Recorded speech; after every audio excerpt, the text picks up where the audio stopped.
사무엘서 강의 17번째 시간입니다. 땅에서도 이루어지이다. 큰 제목하에 지금 계속 강의를 이어가고 있습니다. 오늘 본문 사무엘상 12장 16절에서 24절까지의 말씀이고, 말씀의 제목은 너희의 마음을 다하여 진실이 섬기라 라는 제목으로 함께 은혜 나누도록 하겠습니다. 2013년 8월에 영성작가 한 분이 소천하셨는데요. 달라스 윌라드라는 분이에요. 이분이 하나님의 모략이라는 책이 굉장히 유명했고, 저도 방송에서 이분 책을 종종 소개했는데, 하나님의 음성, 또 마음의 혁신, 이런 책으로 잘 알려졌던 분이시죠. 근데 이분이 책이 여러 권이 나왔는데, 작년에 미국에서 이분이 돌아가시고 난 다음에 1983년 강연을 모아서 책으로 나왔고, 이게 바로 올해 또 책으로 출간이 됐어요. 책 제목이 하나님 나라의 스캔들이라는 책이에요. 비유, 예수님의 비유를 좀 정리한 책인데, 거기에서 여러분과 좀 나누려고 하는 부분이 있어서 좀 제가 읽어드리려고 합니다. 소개해드리는데요. 기도에 대한 이야기를 하면서 이렇게 표현하고 있습니다. 한번 들어보십시오. 당신이 무언가를 위해 기도하기 시작하면 당신은 매우 복잡한 관계에 들어가게 된다 라고 해요. 그러니까 여러분들이 기도를 시작하시면 단순해지는 게 아니고 오히려 복잡해진대요. 대부분의 사람들은 자신과 밀접하게 관련된 대상, 즉 가족, 이웃, 교회, 사랑하는 사람들에 대해 기도할 것이기 때문이다. 자, 그러면 그 다음 이야기가 펼쳐지는데요. 당신이 그런 종류의 일들에 대해 기도하기 시작하면 당신 자신도 변화될 가능성이 있다라는 거예요. 자, 여기서 이제 갈림길이 나오는 거죠. 보통 어떤 사람들은 기도를 할 때 내가 개운해지려고 던져버리고 기도로 던져버리고 나 무관해 라고 하는데, 실제로 우리가 기도를 한다는 행위는 그 기도에 따라서 나도 그 기도에 따른 책임이 들어오게 된다라는 거예요. 굉장히 큰 오해가 우리 안에 발생하는 거죠. 기도하면 나는 가만히 있을 테니까 하나님이 다 알아서 하십시오가 아니고, 기도를 한다라는 건 그 기도의 내용에 따라 응답되어지는 요소에는 나라는 사람의 그 책임과 반응도 안에 들어가게 된다는 거예요. 그러니까 복잡해지기 시작한다는 거예요. 예를 들어 나는 많은 여인들이 자기 남편이 하나님과의 관계에 마음을 열게 되기를 기도하는 것을 보았다. 결혼이라는 친밀한 관계 안에서 그 기도가 응답되려면 아내도 함께 변화되어야만 할 것이다. 그러니까 남편 변화달라고, 배우자 변화되어지게 해달라고 기도한다는 건 그 사람이 하나님을 믿게 해달라, 하나님의 뜻대로 살게 해달라고 기도한다라는 건 그 기도를 하고 있는 나도 변화돼야 되고, 남편과의, 배우자와의 관계에서도 어떤 모종의 변화가 되어지는 것들이 수반되어지면서 기도를 해야지, 나는 그대로 가만히 있는데 알아서 하나님이 상대방 배우자를 변화시켜달라고 하는 것이 아니라는 거죠. 내가 한 번은 아들을 위해 기도하고 있었는데 아무런 변화가 보이지 않았다. 그때 나는 주님이 내 아들에게 화내는 것을 멈춰보지 않겠니? 라고 말씀하시는 것을 느꼈다. 그리고 내가 분노에서 벗어나자 아들은 즉시 변화하기 시작했다. 하나님은 관련된 모든 사람과 함께 일하심으로 우리 역시 우리 자신을 변화시킬 준비가 되어 있어야 한다라는 거야. 그러니까 복잡해지는 거죠. 보통 우리가 기도할 때 저 사람 변화시켜 주세요 라고 하고, 나는 거기에 어떠한 기여나 반응을 한다는 것이 아니고 분리시키기 쉽다라는 거예요. 하지만 진정으로 우리가 그 기도에 대한 응답이 이루어지기 원하고, 내가 기도한 것들에 대해서 반드시 그대로 응답은 안 되어지더라도 기도하면서 어떤 변화나 어떤 일들에 대한 기대를 하고 하나님의 역사하심을 바란다라면 그 기도를 하고 있는 나도 거기에 참여해야 된다라는 거예요. 내가 어떤 기도를 하면 자기 자신도 거기에 변화될 준비를 함께 해야 된다라는 것을 의미한다는 거죠. 기도와 삶이 절대 떨어질 수가 없는 거예요. 자, 19절 말씀 함께 읽겠습니다.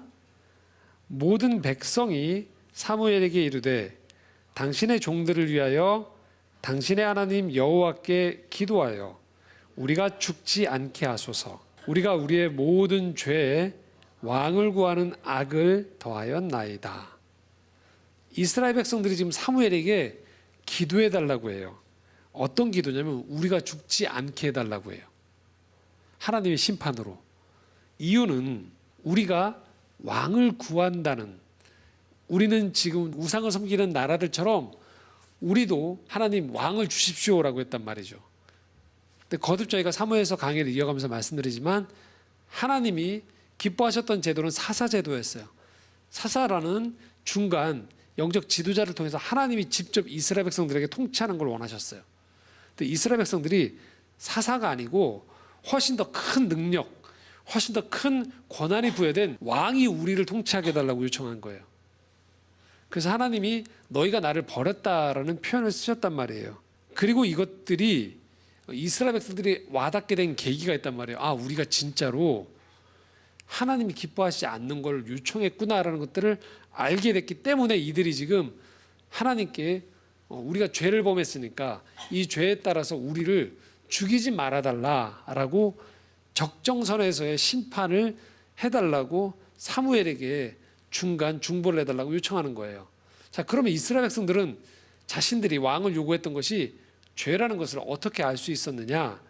자, 16절에 18절에 나옵니다. 함께 읽겠습니다. 너희는 이제 가만히 서서 여호와께서 너희 목전에서 행하시는 이 큰 일을 보라. 오늘은 밀 베는 때가 아니냐?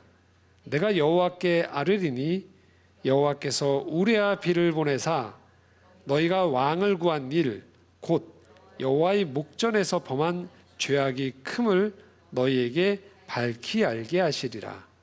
이에 사무엘이 여호와께 아뢰매 여호와께서 그날에 우레아 비를 보내시더니 모든 백성이 여호와와 사무엘을 크게 두려워하니라. 왕을 달라고 했던 것이 이스라엘이 왕을 달라고 했던 요청이 하나님께서 사사를 통해 직접 통치하는 걸 거부하는 것, 이걸 죄라고 했는데 이것이 눈에 보이는 어떤 현상을 통해서 확실히 그렇다라는 걸 알게 된 거죠. 그것은 밀베는 때, 그러니까 중동 지방은 이 밀베는 때는 거의 비가 오지 않는데 이때 비가 거의 내리지 않는 때에 우레아 비를 보내겠다고 해요. 이 이적을 통해서 너희가 정말로 요청했던 것이 죄라는 것을 나는 하나님께서 드러내겠다고 하신 거예요. 사무엘을 통해서. 그러자 이스라엘 백성들이 사무엘에게 우리 좀 살려달라고 요청하는 거예요. 기도를 요청하는 거예요. 죄를 범한 것은 잘못이지만 그래도 사무엘을 통해서 하나님께 죄를 사해달라는, 우리를 죽이지 말아달라는 요청을 한 것은 차선책으로 괜찮은 선택이었어요. 그런데 말씀은 여기서 끝나지 않는다는 거예요. 그러니까 보통은 여기서 사무엘에게 우리 하나님 앞에서 우리 죽이지 말아달라고 해주십시오라고 요청을 한단 말이에요. 그럼 이제 사무엘은 기도를 하겠죠? 근데 여기서 끝나는 게 아니라는 거예요. 왜냐하면 중요한 것은 그런 기도를 요청하는 이스라엘 백성에게도 또 다른 책임이 따르게 된다는 거예요. 20절 21절입니다. 함께 읽겠습니다. 사무엘이 백성에게 이르되 두려워하지 말라. 너희가 과연 이 모든 악을 행하였으나 여호와를 따르는 데에서 돌아서지 말고 오직 너희의 마음을 다하여 여호와를 섬기라. 돌아서서 유익하게도 못하며 구원하지도 못하는 헛된 것을 따르지 말라. 그들은 헛되니라. 하나님께서 기도를 요청하는 이스라엘 백성들에게 사무엘을 통해서 두 가지를 말씀하시거든요. 첫 번째는요, 두려워하지 말라고 해요. 죽이지 말아달라고 하니까 사무엘을 통해서 그래 너희들 죽이진 않을 거야 라는 것들에 대한 응답을 주세요. 그 말씀을 두려워하지 말라라는 표현으로 하시는 거예요. 죄를 범한 것은 사실이지만 이스라엘이 이것을 인지했다는 거예요. 그리고 하나님은 지금 이스라엘의 수준 자체가 사사제도 그 다음 제도를 요청할 수밖에 없는 수준이라는 것을 확인하신 거예요. 그래서 그들에게 심판에 대한 이야기는 하시지만 동일하게 그 무게로 두려워하지 말라는 말씀을 하시세요. 하나님이 우리를 향한 인생의 주된 목적은 심판이 아니에요. 재앙이 아니에요. 평안이에요. 이단이나 어떤 신앙생활을 할 때 보면 옆에서 이상한데, 정상적이지 않은데, 또는 너무 과몰입되어 있는데, 또는 뭔가 치우쳐 있는데 라고 하는 신앙 집단, 이단이든 또 정통 기독교로 가지만 뭔가가 좀 기울어져서 신앙생활하는 곳에 들어가 보면 그 핵심에 끌어가는 원리가 뭘까요? 두려움이에요. 하나님에 대한 두려움을 자극하는 방식으로, 또는 그 이단 집단에서 요청하는 대로 따르지 않을 때 들어오게 되어지는 그런 벌, 이런 것들에 대한 굉장히 강력한 끌어가는 동인이 두려움에 근거한다라는 거예요. 여기 계신 분들 중에서도 하나님을 우리가 만나게 되어지는 여러 방법들이 있거든요. 여러 기회가 있어요. 근데 그 중에 하나가 두려움일 수 있어요. 분명히 첫 시작이 이렇게 살면 안 되겠구나 라는 것들, 뭐 사건 사고를 통해서든 인생의 실패를 통해서든 여러 가지 불현듯 찾아온 어떤 미래에 대한 걱정 속에서 첫 시작은 두려움일 수 있어요. 근데 이것이 점점 하나님과의 만남, 하나님을 알아가면서 바뀌어져야 돼요. 평안으로 바뀌어져야 돼요. 여러분 주변 사람들 중에서도 저 사람이 성숙한 사람인지 아닌지를 분별할 수 있는 아주 중요한 시금석이 무엇이냐? 그 사람 옆에 있는데 자꾸 그 사람이 나를 불안하게 만드는 거예요. 어떤 행동을 할지 모르고 어떤 말을 할지 모르는 경우들이 있어요. 말은 굉장히 현란하거나 친절을 베풀고 있지만 그 사람 옆에 있을 때 항상 모종의 불안감이나 두려움이 있어요. 그러면 그 상대방이 보여지는 외형이나 말의 문제가 아니고 그 사람이 성숙하지 않은 사람인 거죠. 성숙한 사람은 그 주변 사람들이 평안해져요. 저 사람이 어떤 행동을 할지 다 예측 가능하다는 의미가 아니에요. 서로 그 사람이 내가 당장은 이해하지 못한 어떤 행동을 하더라도 주변 사람들이 불안해하지 않아요. 그 사람이 어떤 가치관을 가지고 있고 사람들을 대하는 태도가 어떠하며 어떠한 식으로 위기를 극복하는지에 대해서 신뢰가 쌓이는 거죠. 그럼 불안하지 않아요. 그런데 모종의 성숙하지 않은 사람은 그것이 의도적이든 의도적이지 않든 불안이 그 안에 깔려 있어요. 두려움이 자꾸만 양산되어지는 것이죠. 여러분들께서 주일에 창조의 정원 예배를 드리시고 돌아가실 때 여러분 마음속에 흘러야 되는 가장 기본적인 정서는 평안인 것이죠. 심지어 내가 한 주간에 어떤 죄를 범하거나 이제 그 실패를 통해서 이 예배의 자리가 여러분에게 깊은 슬픔과 회개 그리고 후회를 불러일으킬 수 있어요. 근데 그것이 하나님과의 만남 속에서 정화를 거쳐서 여러분 돌아가실 때는 그 마음 속에 그래도 하나님이 나와 함께 하시고 내 인생을 포기하지 않으시며 또 더 좋은 길에 대한 하나님에 대한 신뢰가 있어서 평안해야 되는 것이죠. 구약 성경을 보면 하나님이 종종 이스라엘 백성들을 심판하세요.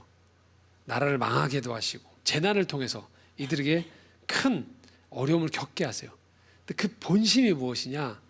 예레미야 29장 11절에 이렇게 말씀하고 있습니다. 여호와의 말씀이니라.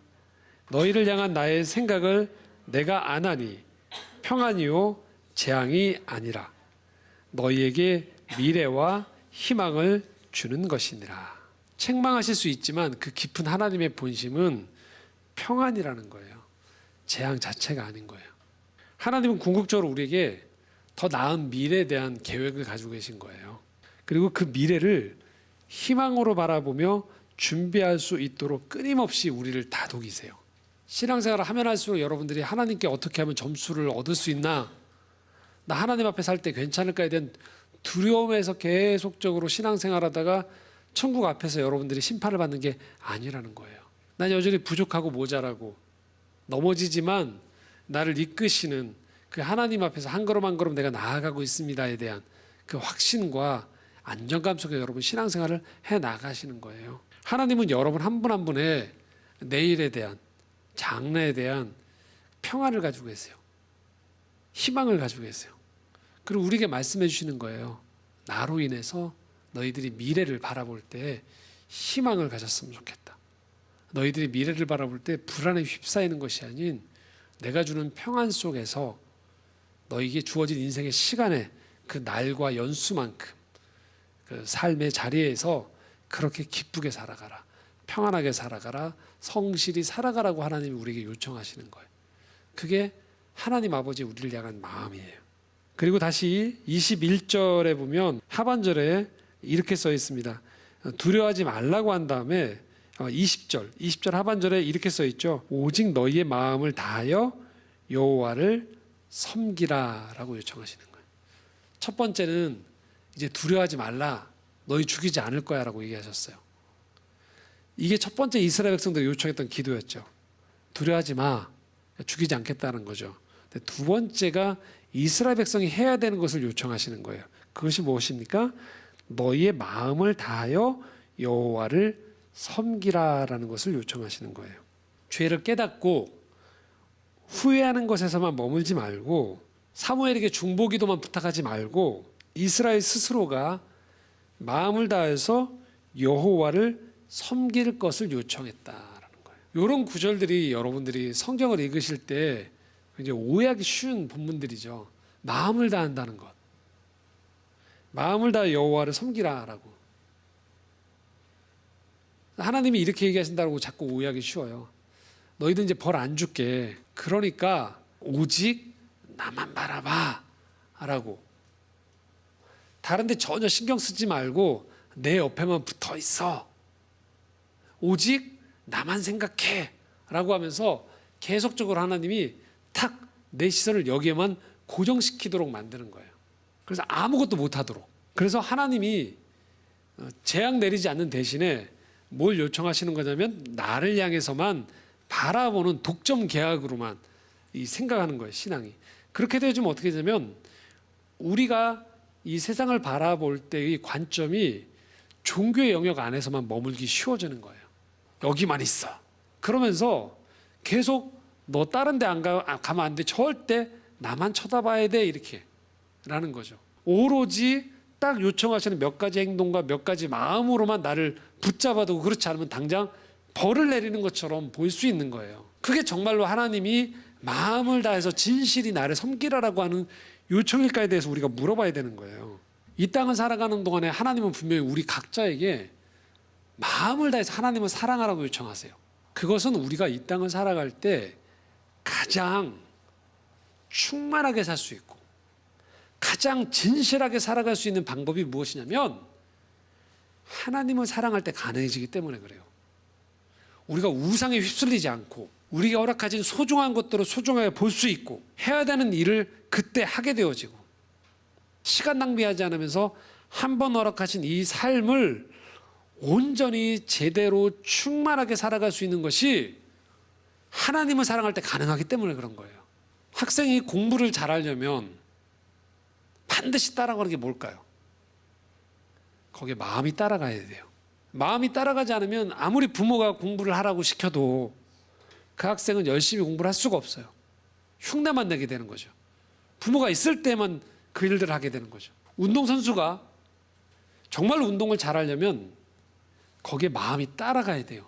정말 운동을 잘하고 싶다라는 마음이 따라붙어야지만 자발적으로 식단을 관리하고 자발적으로 자기 관리를 하면서 정말 좋은 운동하기 좋은 컨디션과 기술을 습득해서 운동을 잘하게 되는 거죠. 반드시 우리가 어떤 일과 관계에 있어서 그것이 충만해지기 위해서는 반드시 따라가야 되는 게 마음이에요. 하나님은 우리가 이 땅을 살아가는 가운데에서 마음을 다해서 살아가기 원하세요. 그 출발점은 하나님을 마음을 다해 사랑하는 거예요. 하나님을 진실로 마음을 다해 사랑할 때 하나님의 마음이 우리에게 전달되어지면서 이 세상이 달리 보이기 시작하는 거예요. 오늘 우리가 살아가는 세상 속에서 많은 타락한 모습들이 보여요. 정치가, 경제가, 문화가, 교육이 여러분 접하고 있는 삶의 자리들에서 온갖 것들의 많은 문제들이 발생하거든요. 그런데 거기에 들어가서 보시면 꼭 보면 그 안에 빠져 있는 게 있는 거예요. 무엇이 빠져 있을까요? 마음이 빠져 있는 거예요. 마음을 다해서 진심으로 정치를 하고 마음을 다해서 진심으로 그곳에 있는 사람들의 배움이 잘 될 수 있도록 그 공동체를 만들고 마음을 다해서 정말로 좋은 문화를 만들어내는 것이 아닌 거예요. 그죠? 문화를 만들어내는 사람도 어떻게 하면 돈벌이가 되어질까? 정치라는 사람들이 어떻게 하면 힘을 획득해서 이곳에서 내가 누릴까? 마음이 빠져버리는 거예요. 자신의 마음도 빠져있고 거기에 참여하는 사람들의 마음도 헤아리지 않는 거예요. 그러니까 그 마음이 부패되어 있고 그것을 온갖 치장으로 만들어버리는 거예요. 그럴듯하게 보이는 거예요. 외형을. 그럴듯한 말을 하고 그럴듯한 제도를 만들어 놓는 거예요. 마치 이것들만 만들어 놓으면 될 것처럼. 그런데 실상은 어떻습니까? 안 되는 거죠. 왜 안 될까요? 거기에 참여하는 사람들의 마음이 그렇지 못하기 때문인 거예요. 예레미야 17장 9절에서 이렇게 표현합니다. 함께 읽겠습니다. 만물보다 거짓되고 심히 부패한 것은 마음이라. 누가 능히 이를 알리오마는. 가장 부패한 게 마음이라는 거예요. 우리는 어떤 제도를 보고 여러 가지 몇 가지를 이야기하지만 부패한 것은 마음이라는 거예요. 그래서 하나님이 마음을 다해서 나를 사랑하라고 요청하시는 것은 우리가 인생을 살아가는 가운데서 진실로 마음을 정결하게, 마음을 사랑하는 가운데, 마음을 진실하게 하는 가운데에서 우리 삶을 책임 있게 살아가라는 요청이기도 한 거예요. 마음을 다해서 삶의 정성을 기울인다는 것, 사람과의 관계를 맺을 때 단지 저 사람을 어떻게 이용해 먹을 것인가가 아닌 마음과 마음으로 그 사람을 헤아리는 거죠. 삶의 압박감이 몰려올 때 그냥 이 문제만 해결되어지기를, 그래서 묘수만 찾는 것이 아닌 정말 이것들에 대해서 내가 어떤 마음인가를 돌아볼 수 있어야 되는 것이죠. 삶의 두려움이 닥쳐올 때, 고통과 상처로 신음할 때 마음을 돌아봐야 돼요. 그럴 때 우리는 매사에 나 중심으로 한 인생을 바라보는 것에서 진정 사람과 사람과의 만남이고, 사람과 창조 세계의 만남이고, 하나님과 나와의 만남임을 내가 눈을 뜨기 시작하는 거예요. 오늘 우리가 살아가는 이 세상이 왜 이렇게 고통스럽습니까? 다 분절되어 있어서요. 사람들의 마음을 헤아리지 않는 제도, 문화, 여러 가지 움직임들이 있는 거죠. 그 속에서 우리는 다치게 돼요. 신음하게 되어지는 것이죠. 지금 하나님께서 이스라엘을 바라볼 때는요, 사사제도냐 왕정제도냐가 중요한 게 아닌 거예요. 이들의 마음이 어떤 마음이냐가 아니면 사사제도를 해도 이들은 여전히 하나님과 멀어질 수 있는 거예요. 비록 하나님이 원하시지 않았던 왕정제도지만 그 제도를 통해서 그들이 온전히 하나님을 섬길 수 있는 마음이 되어지면 하나님은 그것들을 통해서 다시 하나님의 일을 이루어 가신다는 것이죠. 오늘 22절 말씀 한번 읽겠습니다. 여호와께서는 너희를 자기 백성으로 삼으신 것을 기뻐하셨으므로 여호와께서는 그의 크신 이름을 위해서라도 자기 백성을 버리지 아니할 것이요. 하나님이 기뻐하신대요, 마음으로. 그리고 이들에게 정말로 이 땅을 살아가는 가운데에서 하나님의 크신 이름을 위해서라도 내가 너희들을 챙기겠다라고 요청하시는 거예요. 하나님의 마음이 읽혀지는 것이죠. 중요한 게 마음이라는 거예요. 마음이 제대로 서 있는 사람은 뭘 해도 정성을 기울입니다. 일이 되는 방향으로 노력하려고 하고요. 사람들도 할 수 있는 살리는 방향으로 자꾸 노력을 하려고 해요. 그런데 마음이 삐뚤어져 있는 거예요. 마음이 부패해요. 마음이 왜곡되어 있어요. 마음이 편협해요. 그러면 자꾸 부정적인 걸 보게 돼요. 빠져나갈 핑계를 찾고 편가르기를 자꾸 하게 되는 거예요. 마음이 그래서 그래요. 이제 이스라엘 백성들이 사무엘에게 기도를 부탁했죠. 그리고 기도를 부탁한 것만큼 이제 이스라엘 백성들은 그 기도에 합당한 사람으로 살게 되어져야만 하는 거예요. 기도만 한다고 될 문제가 아니고 기도에 따르는 삶을 그들도 요청받는 거예요. 23절, 24절 함께 읽겠습니다.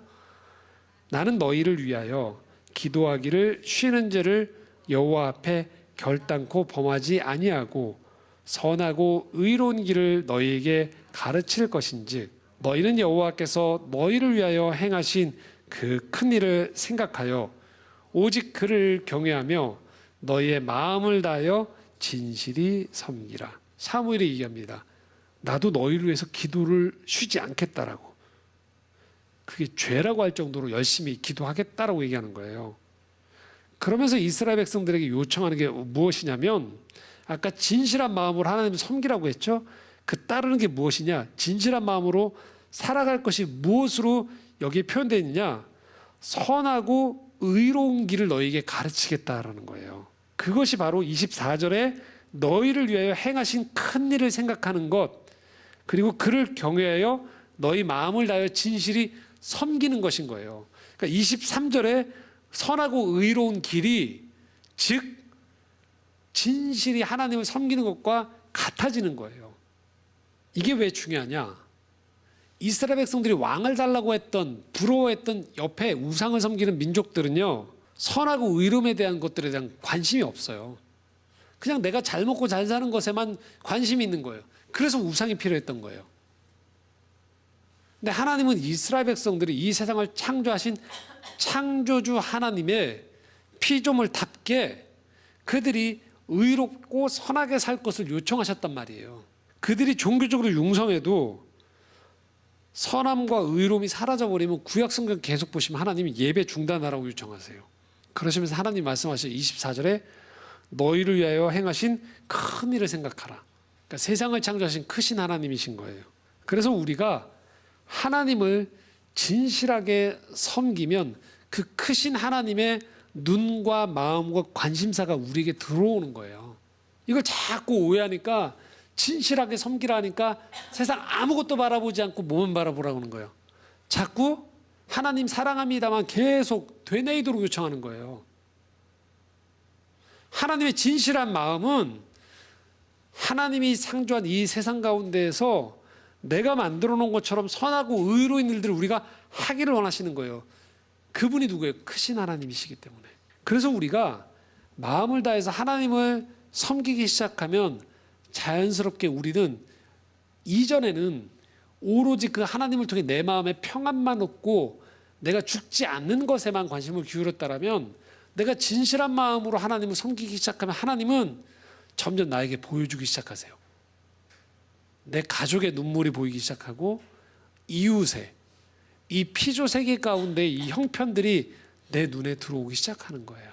사탄은 오늘도 우리가 마음을 쓰지 못하도록 만들어요. 돈에 눈에 가게 하고 내 이권에만 눈이 가게 하고 편가르게 해서 우리 편 안에서의 안심으로만 우리가 자꾸 눈을 가게 만드는 거예요. 마땅히 마음이 있다라면 이 편가르기에 소외된 사람들이 마음이 쓰여야 되거든요. 그런데 사단은요, 우리 마음이 전혀 요동하지 않게 만들어요. 마음에 기울이지 않고 그냥 편히 된 것에서만 그냥 희희낙낙하도록 하는 거예요. 진정으로 마음이 우리 안에 있으면 그렇게 소외된 사람들이 들어올 수밖에 없게 되는 거예요. 망가지는 것이 안타까울 수밖에 없는 거예요. 사탄은 우리에게 마음에 관심을 기울이지 못하도록 만들어요. 하나님은 오늘 우리에게 요청하시는 거예요. 진실로 나를 사랑하라. 우리가 하나님을 경배하는 거죠. 하나님 앞에 나아가는 거예요. 그럴 때 하나님은 우리의 삶 가운데서 우리의 상한 마음, 깨어진 마음, 외로운 마음을 회복시켜 주세요. 동시에 그 크신 하나님은 그렇게만 머물지 않고 또 다른 우리 주변에 실패하고 외롭고 상해 있는 사람들에 대한 눈을 자연스럽게 열게 해주시는 거예요. 그래서 우리가 진실로 하나님을 사랑하게 되어지면요, 너무나도 점점 우리의 지경이 넓어지기 시작하는 거예요. 이 땅의 기후 위기가 눈에 들어오기 시작해요.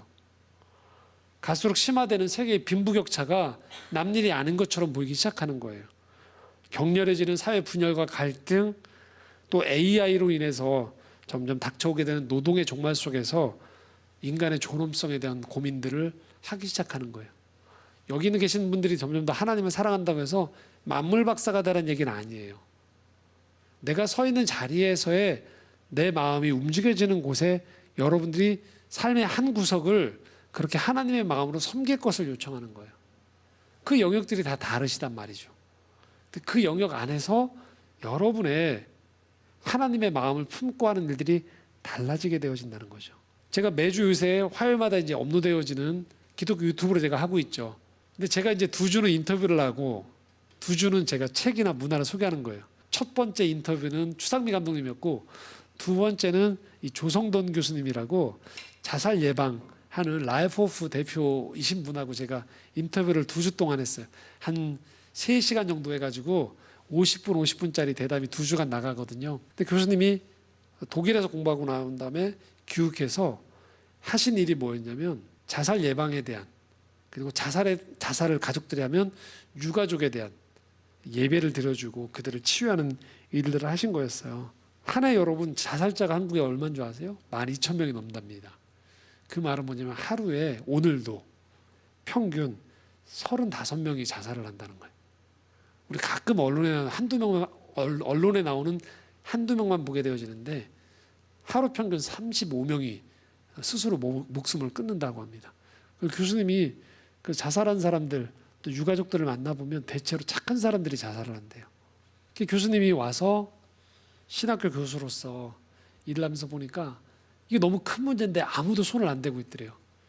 교단 신학교들은 다 각 교단들의 나름의 그 기조가 있다 보니까 자살 문제 그러면 이게 예민한 부분이니까 손을 안 대고, 상담 쪽에서도 자살은 너무 이게 벌어질 수 있는 큰 일이다 보니까 우울증 이런 것과 다르게 너무 큰 일이고 바로바로 효과가 나오는 일이 아니다 보니까 쉽게 달려들지 못하고 있더래요.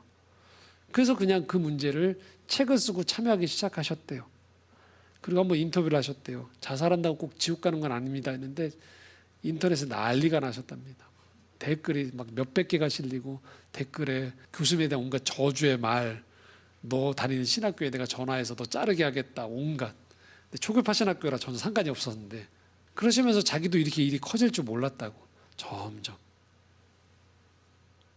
그래서 최근에는 뉴욕의 정신과 의사로 유명한 유퀴즈에 나오셨던 나종호 선생님이 와서 연락을 먼저 하시고, 작년부터는 세계은행 총재하셨던 김용 총재가 이제 마지막 생애 중요한 일 중에 하나로 이 자살 문제를 관심을 기울여서 함께 동참하시게 됐다는 거예요. 처음 시작은 그렇게 생각하지 않았는데 그냥 필요가 보여서 시작했던 일인데 어느새 이렇게 일이 커지면서 굉장히 국가적으로도 중요한 단체가 됐거든요. 라이프 오프라는 단체가 자살 예방, 그리고 자살 예방하는 교육 전문가들을 계속 훈련시키시고 양성하시고 계시고요. 그런 거죠.